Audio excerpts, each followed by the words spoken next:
Hello everybody, and welcome to the second session for Business Research Methods course. In the previous session we have talked about we have given an introduction about the business research method, and in this session we are going to talk about the problem definition and the research proposal. So the intended learning outcomes is going to be, after studying this chapter, you should be able to explain, or the students should be able to explain the importance of proper problem definition for useful business research. The second ILO is going to be the students should be able to identify organizations' problems and define research problems. As you know, the organization's problems can be solved or must be solved used research. The third ILO is going to be the students should be able to, after of course finishing this session or studying this session, translate the managerial decision statements into relevant research objectives and a question. The last ILO for this session is the students should be able to outline the components of research proposal. There will be an introduction for this session, then business research problem. We will talk about the business research problem and how you develop it, and also the problem definition process, the research problem evaluation, and at the end we are going to talk about the research proposal. Why we define the research problem as researchers? The definition of the research problem is very, very important in research. It's like identifying and defining the destination, where to go. So if you know where to go from the beginning, you can reach that target. Otherwise, you are going to be lost. Anybody can lose his route if he didn't or doesn't define the destination before beginning the journey. So to go somewhere, you have to define the journey. So the problem in research is representing the destination for any traveler. So it determines what you will do. So what is going to be done by you? So it's very important to determine what you are going to do, and will it withstand scientific scrutiny? So have you scrutinized that issue or not, and how you will do it and what you may achieve. So deciding what you are going to do, deciding how you are going to do it, and also deciding what you may achieve, what are the findings you are going to achieve them. The importance of the proper problem definition is highlighted for any researcher, must be highlighted for any researcher.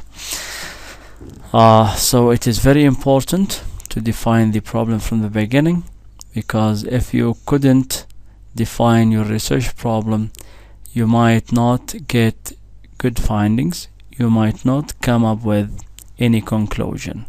So the right answers to the wrong question may be absolutely worthless, because the question itself is wrong. So if the question is wrong, no need for the answer. So formulate your question in a good way so you can easily find an answer to it. It is just like formulating and defining your problem in a clear method or a clear way. Once it is specified clearly, and here we mean the research problem, the scientific and systematic process of data collection could be carried out easily. Define your problem very clearly, you will go through the research process stages and steps very, very easily, and you can come up with a good conclusions.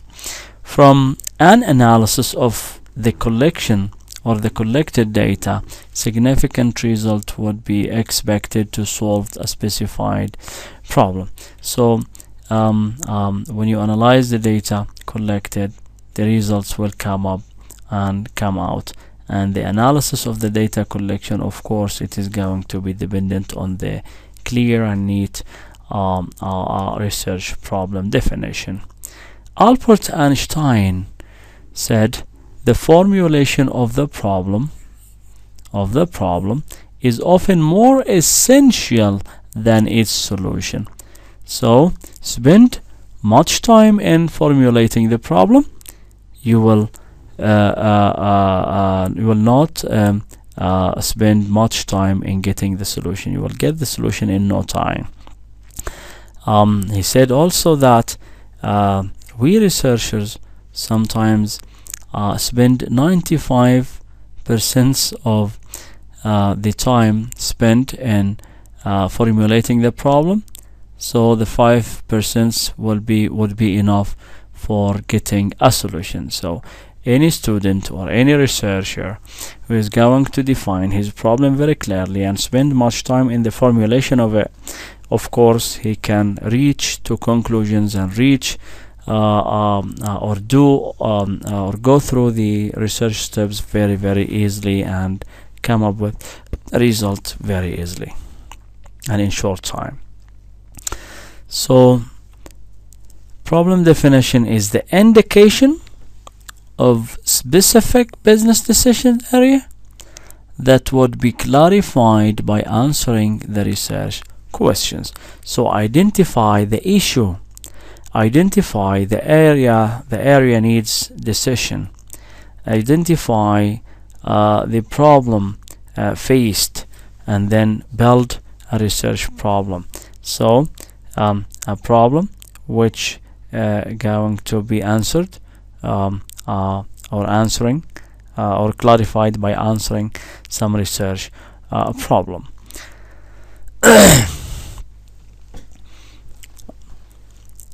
In the previous sessions we talked about the added value that is demanded from the researcher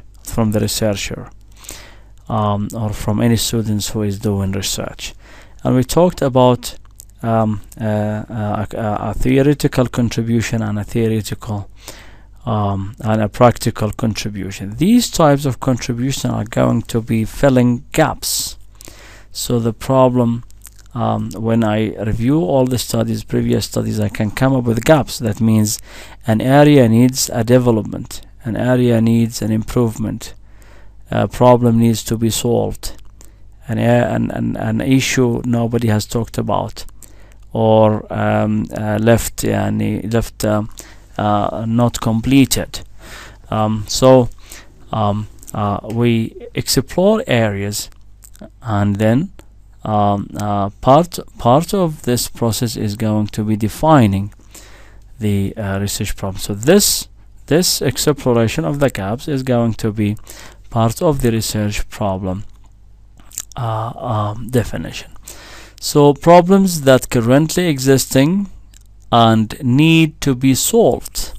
So currently existing, and when we talked about applied research, we talked about a research that should be done in order to solve a current problem faced in the organization. So this is related to what we call the practical gap. The second one is the areas that the researcher feel needs to be improved. So an improvement or a development or a concept or a theory that needs to be tightened up or highlighted or studied. So whatever is related to development and improvement, whatever is related to theories and models is going to be related to the theoretical gap. So defining the theoretical gap and practical gap is part of defining the research problem. So how do I select a problem? This is a question most of us as researchers needs we ask or every time we ask ourselves about. So how I can get a research problem? It's the first question every researcher asks himself. So ideas, as you know, usually do not come spontaneously. Ideas come from thorough reading, discussion, conferences, communication, critically reading some works. So by going through, so you can find out and select a research problem. So however, they may come from experience. So from your experience you will find a lot of research problem. Sensing from something unusual, irregularities during your work or study is also a source for a problem. Out of ordinary, unsure of certain situation, and so on, may lead to good problems. Interaction with others also can lead to a research problem. Attending conferences, discussions, meetings, workshops, this is also very important to get a research problem. Informal discussions with colleagues and other interested members lead to problem formulation of formation.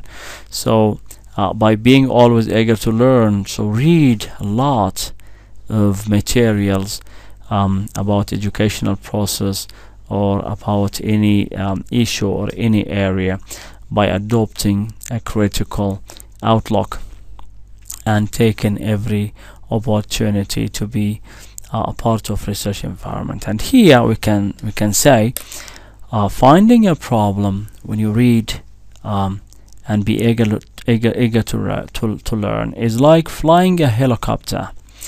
So flying a helicopter, when you fly a helicopter, and while flying on 20 kilometers high, if you look through the window of the helicopter, you can find a very big place, a very big square, and which might be 20 kilometers square. But if you land a little bit until you reach to 5 kilometers high, you will find, when you look through the window, you are going to find a very small place and space.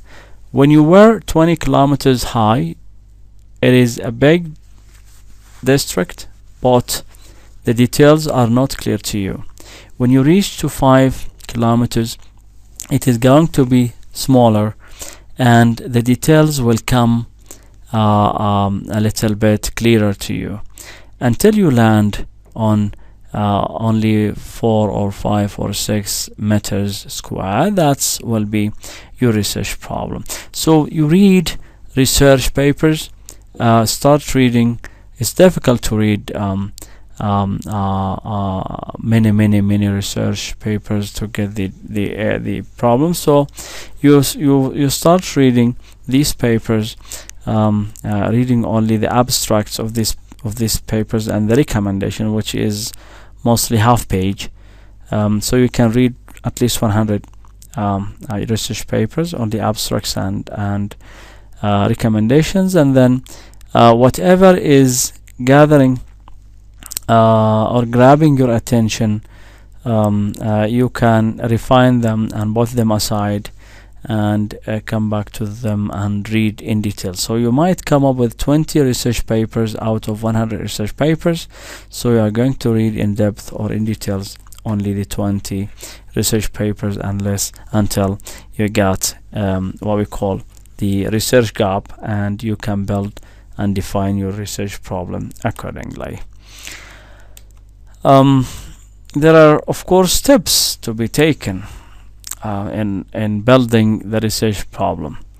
As we studied previously, we have two types of problems in organizations. We have organizational problem and management problem, which is the issue. So what the organization is facing, which is the issue, And we have also a research problem, which is the research in order to deal with this issue or trying to solve the issue, solve this issue.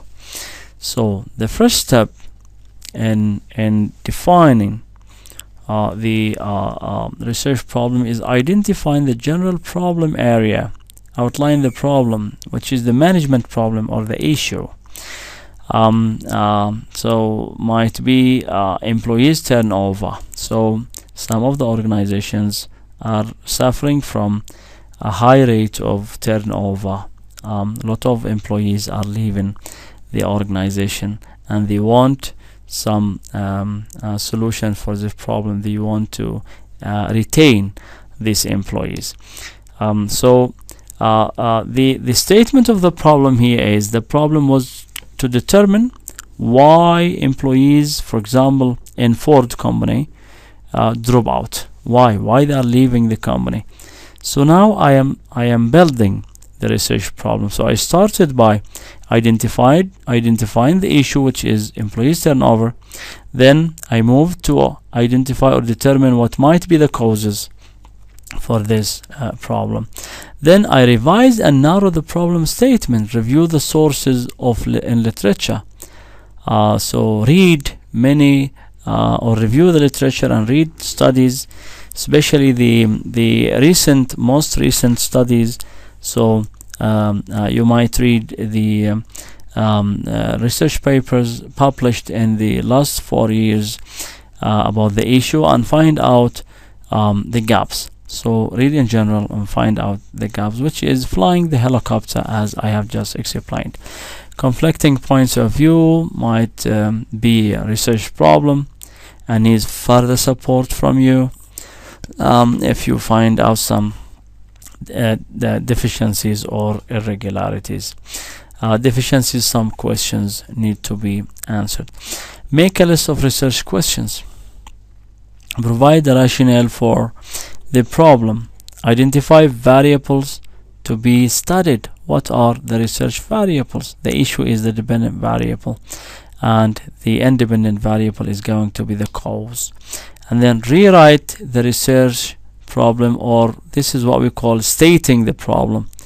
Write the problem statement precisely and clearly in half page or 1 page maximum. So you first first identify the issue, then find out causes, then find out gaps, whether these gaps are existing or not, then identify the variables, then formulate and state the research problem. After that, results of previous studies is very important, and we talked about this when we talked about identifying gaps. So the findings of previous studies is very important for me, because if the results, if I found if a paper which is dealing with the same problem, the same situation, the same environment, so there will not be a gap and I can use the published paper. So there is no need to waste time in doing a research which has been done before and it's available. The step number 4 in defining the problem is questions to be answered. You evaluate your problem by asking these questions. Sometimes the research questions is a summary of the problem. We state the problem and then summarize the problem in a research question. So what is the extent of turnover? This is elaboration, asking some questions about the turnover. What is the nature of turnover? What are the causes? The causes which are going to be the IVs, the independent variables. Are there any factors that explain the causes of turnover? So I summarize the problem by writing these types of questions. When we define the problem, also we follow some steps. There is a process of problem definition, starting from ascertaining the decision maker's objective, then understanding background of the problem, then isolating or identifying the problem, not the symptoms, then determining units of analysis, and after that determining relevant variables, and then state research questions and objectives. So to define the problem, I have to identify the issue, as I have just explained. This is a little bit clear for the process of identifying the problem. So that issue, which is the management problem or the organizational problem, is going to be the decision maker's objectives.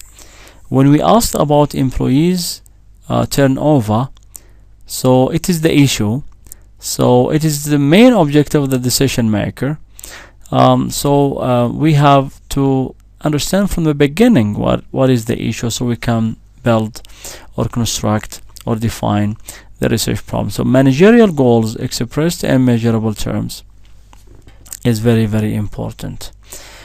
This is like the iceberg principle.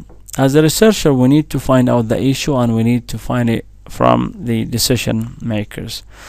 And if you know the iceberg principle, the principle indicating that the dangerous part of many business problem is neither visible to and nor understood by the managers. When there is here an iceberg, of course what is appearing here is only 10 to 15% of it, but under the surface you will find 80 to 85 of it under the ice. This is like the management problem. So we need to understand the main problem, and we need to dive very deeper to understand and define the problem. Understand the background of the problem. This is very important. So I will do a situation analysis. I need, of course, some supports. So the informal gathering of backgrounds information to familiarize researchers or managers with the decision area. This is very, very important. I need to understand more and more about the background. Isolate and identify the problems, not the symptoms. Sometimes some of the researchers will concentrate on symptoms and cannot define the problem itself. We look at the symptoms in order to get and understand and identify the problems. So you have to define the problems itself and not the symptom. There's an example here. A firm situation is manufacturer of palm-sized computer with wireless internet access believes that business-to-business sales are too low. So the symptom here is distributors complains prices are too high. This is a symptom. The business users still use larger computer. This is a symptom, but it is not the main problem. The probable problem is business users do not see advantages of smaller units, or advantages are not outweighed by costs, or transition costs may be a drawback for business to business customers more than for business to customers. The problem clearly defined here in this question. What things can be done to improve competitive positioning of the new product in business to business market? So sometimes the symptoms are misleading, and when you consider the symptoms as a problem, you might not reach to a solution or to a conclusion, or you might not solve or be able to solve the problem. Determine the unit of analysis. When we analyze data, when we collect data, of course we collect the data from people, but the unit of analysis differs from a research to another research. So I might do research about organizational behavior, about, for example, job satisfaction. And in this type of research, I will collect the data from employees, of course, but they are going to answer the questions about themselves, and they are going to describe their behavior. And if I am going to do research about organizational performance, of course the people or the employees inside the organization are going to be the subjects, or the participants to answer the questions, but they are going to describe what is happening in the company. Okay, so here the unit of analysis will differ from individual to organizational. So we have here individual unit of analysis, households, organization, employees, or an event, people answering questions about the crisis, economic crisis, change of leaders, or object, a machine, a program, a product, a software, an MIS program, or a body of people, faculty, production department, marketing department, or a relationship, employee to employee relation, syndicates, whatever. So different types of unit of analysis can also or must be also defined when you define the problem. Identifying the variables, which is very, very important. I have talked about variables in previous sessions. So the variable is a sample or concept that can assume any one of a set of values, or it is anything that can vary or that can take a differing or varying values. Talking about job satisfaction among employees, it differs from employee to another employee, or it differs for among employees, and also a certain employee job satisfaction can differ from a year to another. So it can increase or deteriorate according to what types of benefits and incentives he is gotten. So it might increase, it might deteriorate according to the things he got from the organization. Remember, when you select the variable, select few variables out of many, but make sure that the original context remain. Don't put more or a lot of variables. It is better to focus on the main variables that can be causing the issue. State the research question and research objectives. So if I identify a good and clear problem, I have to summarize it in a question, and also I have to identify the research objective very clearly. As you see, if you are not going to identify your target, so everywhere is your route. So if you do not identify or do not know where you are going, any route will be or will take you there. Evaluating the problem. Having developed a well-constructed research questions is very, very important to be considered. So whether you think the research problem is feasible, that means you can do it, you have all the resources and all the competencies and the capabilities of doing it, and also whether you feel that the research problem is worthwhile. Sometimes you have all the competencies to do this research and to solve this problem, but this problem is not worthy and might be tackled or might be solved by somebody else, or the contribution is not containing an added value. This is also another problem. So we have to evaluate the problem in terms of feasibility, and in terms of worthwhileness. The research proposal is another issue we will talk about in this session.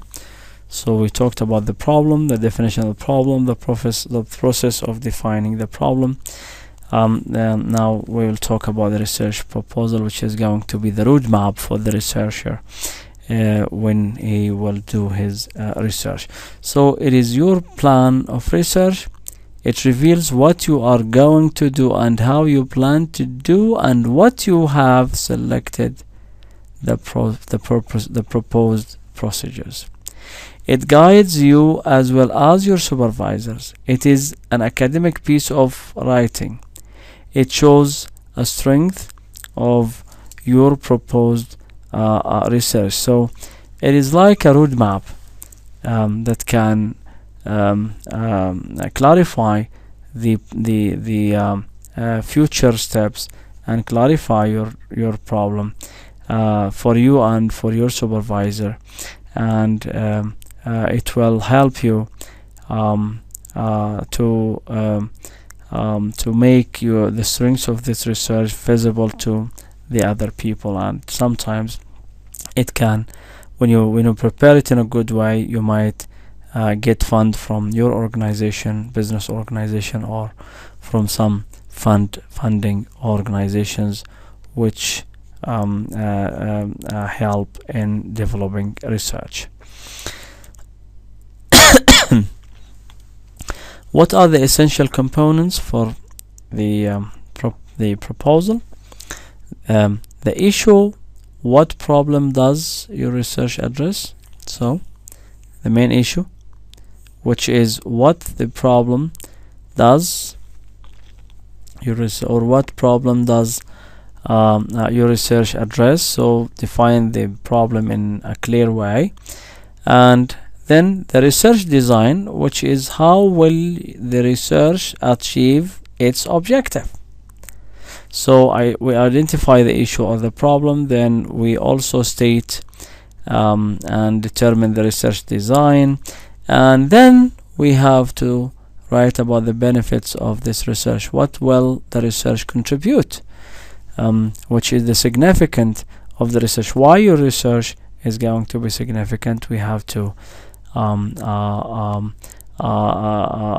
show when we are writing the research proposal. So these are essential components of the research proposal. According to the APA, the American Psychological Association, the research proposal is going to be containing this type of components. It must have an introduction, which is going to be a background about the research problem.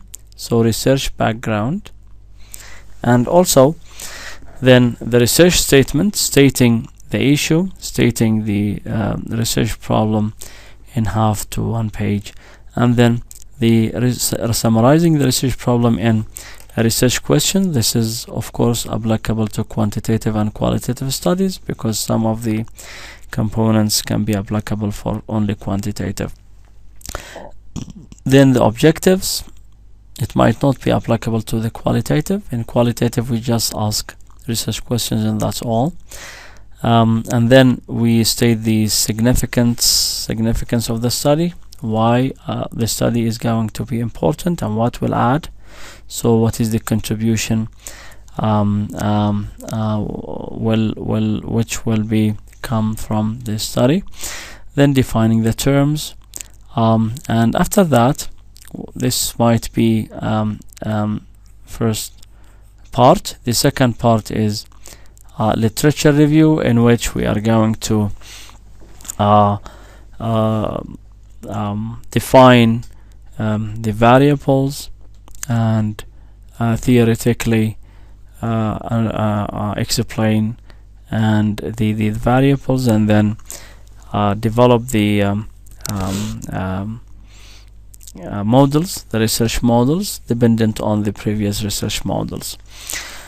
Then the research methodology is very important components for the research proposal. So in research methodology we have many things to talk about. We need to talk about the design of the research, the population and sampling, the development of the tool of data collection, the data analysis. So what I'm going to do in order to achieve the goals of the research, or to do the research. And the literature review, as I said, we might talk about the theories and models, and then talk about previous studies, and then develop the theoretical and conceptual framework, and then hypothesis.